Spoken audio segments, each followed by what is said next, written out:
অসমত আপোনাৰ বিহুটো ধৰি ৰখা মানুহ বহুত কম আছে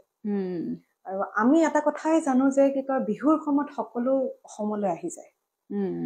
তে এই বস্তুটো কিয় হয় কাৰণ অসমত সেই বিহুৰ টানটো আছে যিমান দিন হওক যিমান আমি হিন্দী গান নাগাওঁ কিয় যিমান আমি কিবা গান নাগাওঁ কিয়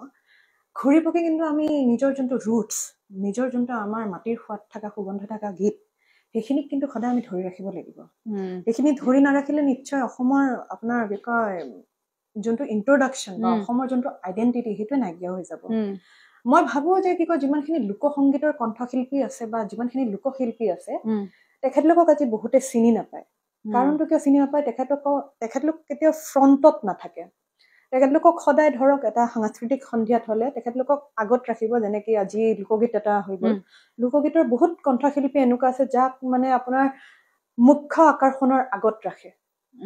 সেইটো এটা কম আপোনাৰ কি কয় প্ৰায়ৰিটি দিয়া বুলি ক'লেও ভুল নহ'ব কিন্তু কথাটো হৈছে যে মুখ্য আকৰ্ষণৰ আগত যোনগৰাকীয়ে গালে সেইটো আচলতে আমাৰ আচল যোনটো মাটিৰ গোন্ধ থকা বস্তু সেইটোহে তেখেতে দেখুৱাবলৈ চেষ্টা কৰিছে কিন্তু কথাটো হৈছে যে লোকসংগীতো গোৱাৰ পিছত কিন্তু মানুহে ভাল নাপায়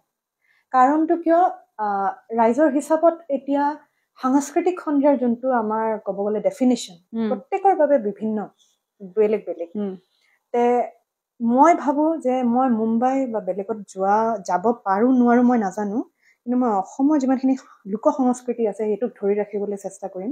সেইটোৰ বাবে লাগিলে মই অলপমান পিছে পৰি নাযাওঁ কিয় কিন্তু মই ৰুটছটো কেতিয়াও পাহৰি নাযাওঁ সেইটো মই ক'ব বিচাৰিম